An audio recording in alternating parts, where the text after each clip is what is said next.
Hello everyone, in this video we will be solving the technical points related to forfeiture and reissue of shares.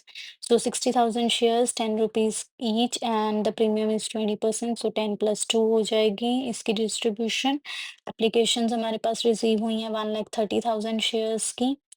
तो हमारी जो shares issued हैं वो they are less than the received, actual received हमारे पास ज़्यादा है। तो अलॉटमेंट कैसे हो रही है? 30,000 शेयर्स के ऊपर रिफ्यूज्ड अलॉटमेंट, कोई अलॉटमेंट नहीं हुई। देन 10,000 शेयर्स के ऊपर फुल अलॉटमेंट, देन 20,000 शेयर्स जिन्होंने 40 के लिए अप्लाई किया, 30,000 जिन्होंने 50,000 शेयर्स के लिए अप्लाई किया। ये हमारे पास application allotment first call and second call given है, अलॉटमेंट में प्रीमियम इंक्लूडेड है, यानी कि इसकी डिवीजन हो जाएगी 3+2।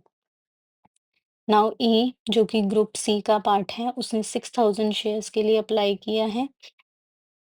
उसने अलॉटमेंट एंड कॉल्स पे अरियर किया है। देन बी जिसने डी कैटेगरी में अप्लाई किया है, ही फेल टू पे द कॉल्स एंड उनके शेयर्स जो हैं वो फोरफिट हो रहे हैं। इन फोरफीचर शेयर्स में से कुछ रीइश्यू हो रहे हैं जिसमें ए के शेयर सारे के सारे इंक्लूडेड हैं। तो इसमें हम कवर करेंगे, इस क्वेश्चन में हम फोरफीचर एंड रीइश्यू की एंट्रीज कवर करेंगे। सबसे पहले हम एनालिटिकल टेबल बनाते हैं। तो एनालिटिकल टेबल में हम चेक करते हैं, सबसे पहले हम डालते हैं कि कितनों को कोई अलॉटमेंट नहीं मिली है। तो 30,000 शेयर्स के ऊपर there is no allotment and 10,000 के ऊपर फुल अलॉटमेंट। सो 30,000 शेयर्स जिन्होंने अप्लाई किया है उन्हें कोई अलॉटमेंट नहीं मिली है। देन जिन्होंने 10,000 शेयर्स के लिए अप्लाई किया है उन्हें फुल अलॉटमेंट मिली है।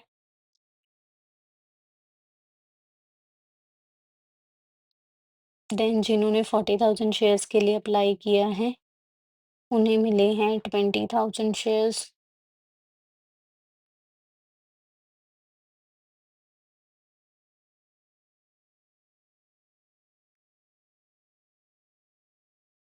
देन द नेक्स्ट कैटेगरी जिन्होंने 50,000 शेयर्स के लिए अप्लाई किया है उन्हें मिले हैं 30,000 शेयर्स।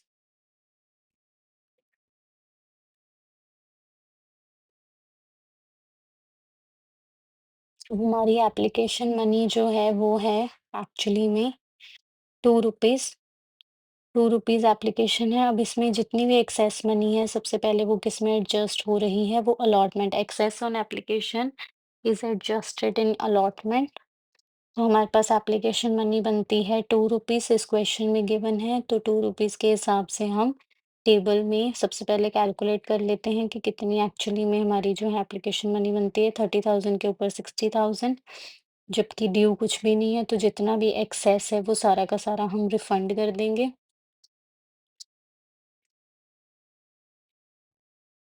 देन फुल अलॉटमेंट की कैटेगरी 10,000 शेयर्स के ऊपर 20,000 एप्लीकेशन। इसमें कुछ भी एक्सेस नहीं है तो कुछ भी एडजस्ट या रिफंड नहीं होगा। देन नेक्स्ट कैटेगरी 40 के ऊपर 80,000 हमारे पास रिसीव हो रही है, जबकि ड्यू थी 40,000। तो एक्सेस हो गई 40,000 जिसे हम एडजस्ट कर देंगे अलॉटमेंट में।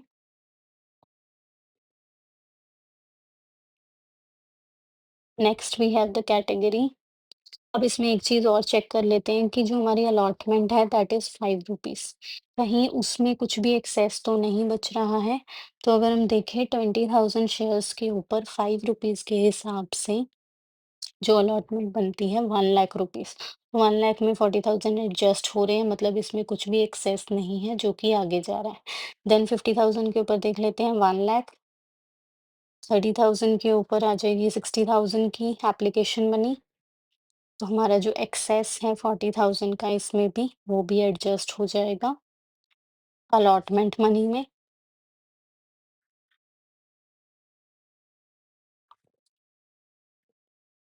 सो ये हमारी जो है कैलकुलेशन होगी प्रोपोर्शनल डिस्ट्रीब्यूशन ऑफ शेयर्स की। तो सिमिलरली इसमें भी जो फोर्थ कैटेगरी बनती है उसमें भी हमारा जो एक्सेस है वो अलॉटमेंट में एडजस्ट हो गया है, उससे कुछ भी एक्सेस नहीं बच रहा, बिकॉज 30,000 के ऊपर 5 रुपीज़ के हिसाब से 1,50,000 बनते हैं, तो उसमें एडजस्टमेंट हो रही है। अब देखते हैं जिन्होंने अरियर किया है। तो सबसे पहले ए जिसने सी कैटेगरी में अप्लाई किया है, 6,000 शेयर्स अप्लाई किए हैं। एंड जो बी है इसने अरियर किया है अलॉटमेंट एंड कॉल्स के ऊपर। और जो बी है, जिसने 2500 शेयर्स के लिए अप्लाई किया है,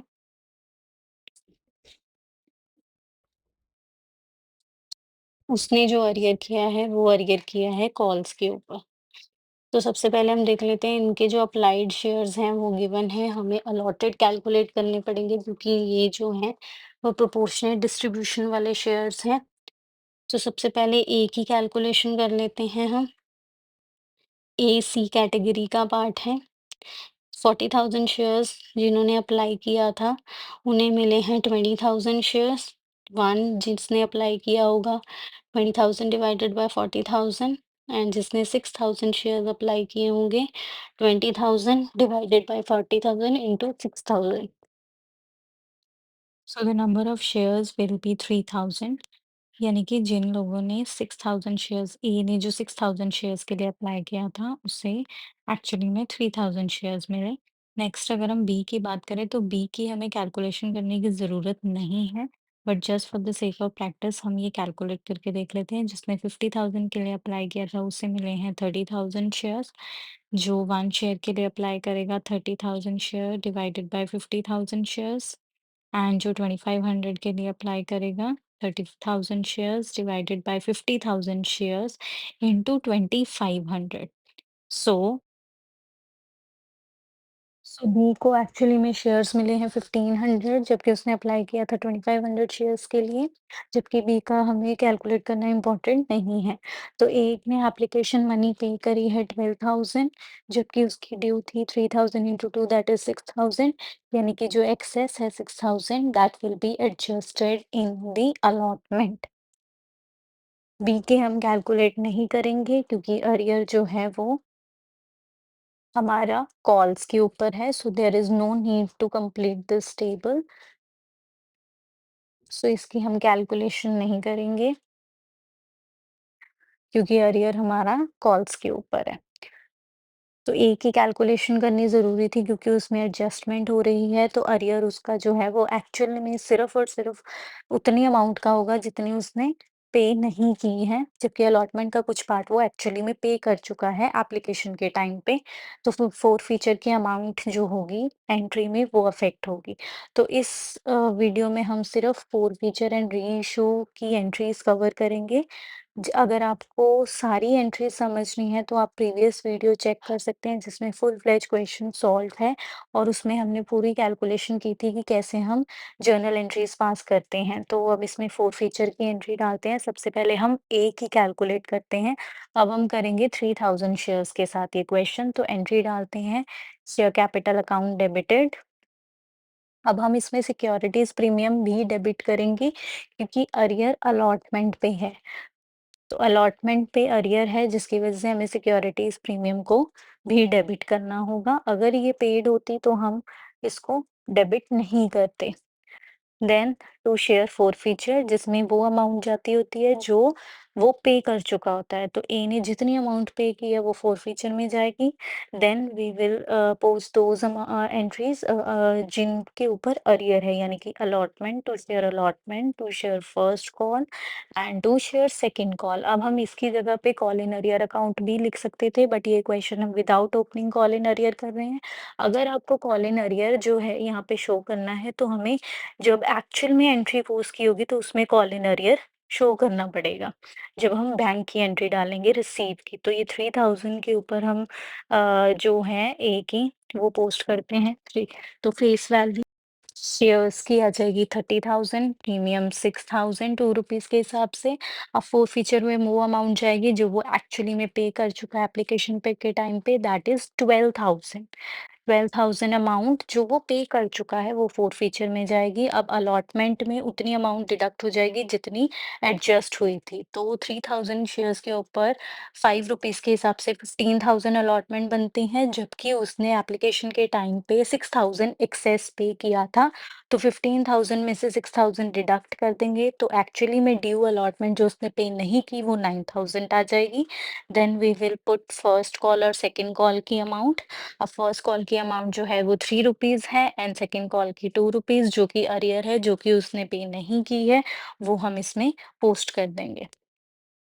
तो फोरफीचर में अमाउंट जो एक्चुअली में उसने पे नहीं की है अलॉटमेंट में, वो एडजस्ट होगी, जो अमाउंट एक्चुअली में पे कर चुका है वो डिडक्ट कर देंगे अरियर कैलकुलेट करने के लिए। अब हम डालते हैं बी की entry, share capital account debited to share forfeiture and to first call to second call. अब इसमें सिक्योरिटीज प्रीमियम हम शो नहीं कर रहे हैं क्योंकि सिक्योरिटीज प्रीमियम अलॉटमेंट के साथ है और इसमें अलॉटमेंट अरियर नहीं है, बी ने अलॉटमेंट के ऊपर कोई अरियर नहीं किया है, तो यहाँ पे हमें सिक्योरिटीज प्रीमियम को डेबिट करने की ज़रूरत नहीं थी। तो 1500 शेयर्स के हिसाब से 15,000 अमाउंट, क्योंकि ये फुली पेड है इसलिए हम फुली पेड की एंट्री डाल रहे हैं। देन फर्स्ट कॉल 3 रुपीज़ के हिसाब से arrear 4500, 2 rupees on second call and the amount यानी कि 5 रुपीज़ जो पे हो चुकी है, that is the share forfeiture amount. So ये बी की एंट्री हो गई फॉरफीचर की और ए की। अब हम कैलकुलेट करते हैं री इशू की एंट्री। अब इसमें से फॉरफिटेड शेयर्स में से 4000 शेयर्स जो हैं वो री इशू हुए हैं 7 रुपीज़ पे, यानी कि 3 रुपीज़ का हो गया डिस्काउंट। अब जो री इशू के टाइम पे जो भी डिस्काउंट होता है वो जाता है फॉरफीचर अकाउंट में, उसे हमें डालना होता है फॉरफीचर अकाउंट में, जो री इशू के टाइम पे डिस्काउंट होता है तो वो हम डालते हैं फॉरफीचर में अमाउंट में। देन इसमें ए के सारे शेयर्स इंक्लूडेड है, मतलब 4000 में कितने शेयर्स ए के हैं, ए के शेयर्स हमारे पास कितने हमने फॉरफीट किए हैं, 3000 शेयर्स फॉरफीट किए हैं, यानी कि रेस्ट अमाउंट 1000 बी में से होगी। तो जो री इशू हुए हैं 4000 उसमें से 3000 शेयर्स तो ए के हो गए, यानी कि बाकी के जो 1000 हैं वो बी के हो जाएंगे। बी के सारे शेयर्स री इशू नहीं हो रहे हैं, सिर्फ 1000 हो रहे हैं। तो इसमें जब हम कैपिटल रिजर्व की अमाउंट कैलकुलेट करेंगे तो ए की हम फुल अमाउंट लेंगे फॉरफीचर की, बी की हमें फॉरफीचर की अमाउंट कैलकुलेट करनी होगी। रीजन बीइंग उसके जो शेयर्स फॉरफीट हुए हैं वो 1500 शेयर्स फॉरफीट हुए हैं, ए के तो हमने सारे री इशू कर दिए, लेकिन जो बी है, बी के हमने 1500 शेयर्स फ़ोरफ़ीट किए हैं, तो जो ए की अमाउंट थी फ़ोरफ़ीचर की 12,000 वो हम कंप्लीट लेंगे क्योंकि सारे हो गए हैं। बी के जो हैं वो 1500 शेयर्स फ़ोरफ़ीट हुए हैं, लेकिन हमने री-इश्यू किए हैं 1000 शेयर्स, तो हमें 1000 शेयर्स के ऊपर फ़ोरफ़ीचर की अमाउंट कैलकुलेट करनी पड़ेगी। तो इसे भी हम कैलकुलेट कर लेते हैं बाय अप्लाइंग यूनिटरी मेथड। अब यूनिटरी मेथड में हम कैसे कैलकुलेट करेंगे कि ये जो 7500 की अमाउंट है वो 1500 शेयर्स के ऊपर है और 1000 शेयर्स के ऊपर कितनी हो जाएगी वो हमें अमाउंट जो है वो कैलकुलेट करनी पड़ेगी। तो 1500 शेयर्स के ऊपर 7500 की four feature amount, one share पे कितनी हो जाएगी 7500 डिवाइडेड बाय 1500 और 1000 शेयर्स के ऊपर कितनी हो जाएगी 7500 डिवाइडेड बाय 1500 इंटू 1000। तो अमाउंट ऑफ फॉरफीचर आ जाएगी 5000 on the shares of B. तो बी की जो री इशू हुए हैं शेयर्स 1000 उसके ऊपर फॉरफीचर की अमाउंट जो है वो है 5000 की। सो 12000 ए के, बी के 5000, तो ये आ जाएगी हमारी अमाउंट 17000। ये हम तब यूज करेंगे जब हम कैपिटल रिजर्व की एंट्री डालेंगे, उससे पहले हम डालते हैं री इशू की एंट्री। अब री इशू की एंट्री डालेंगे, बैंक अकाउंट डेबिटेड, क्योंकि ये शेयर डिस्काउंट पे हो रहे हैं, तो जब हमने कहा था कि जो डिस्काउंट होता है फ़ोरफ़ीचर के री-इश्यू के टाइम पे वो फ़ोरफ़ीचर में जाता है, तो share forfeiture account debited to share capital. अब ये जो शेयर री-इश्यू हुए हैं वो 7 रुपीज़ पे हुए हैं फुली पेड अप। 4000 शेयर्स जो हैं वो हमारे 7 रुपीज़ पे री-इश्यू हुए हैं फुली पेड अप पे, तो 4000 इंटू 7 दैट विल बी 28,000, वो जाएगा हमारा बैंक में। 12,000 आएगी discount and 40,000 is the face value. अब last entry, share forfeiture account debited to capital reserve. इसमें हम ये देखेंगे कि एक्चुअली में हमें री इशू पे कितना प्रॉफिट हो रहा है वो हम इसमें ट्रांसफर कर देंगे। अब और ये आएगा उन शेयर्स के ऊपर जो रीइश्यू हो चुके हैं। तो ए के सारे हो चुके हैं, बी के हमने कैलकुलेट कर लिए थे क्योंकि बी के जो है वो 1000 शेयर्स रीइश्यू हुए हैं। तो इसमें हमने अमाउंट कैलकुलेट करी थी कि ए के जो थे 12,000 अमाउंट आई थी फीचर की, बी की हमने कैलकुलेट करी 5,000, तो टोटल थी 17,000। और री इशू की जो एंट्री डाली उसमें हमारी फीचर की यानी कि डिस्काउंट की अमाउंट बनती है 12,000। तो दोनों का डिफरेंस 17,000 माइनस 12,000 विल बी 5,000, जो कि अमाउंट हम कैपिटल रिजर्व में ट्रांसफर कर देंगे। ये जो कैपिटल रिजर्व होता है वो एक्चुअली में ये होता है कि कंपनी को री इशू पे कितना प्रॉफिट हुआ। तो इस वीडियो में हमने इम्पोर्टेंट पॉइंट्स डिस्कस किए हैं जिसमें हमने फीचर, री इशू और कैपिटल रिजर्व के रिलेटेड कैलकुलेशंस को सॉल्व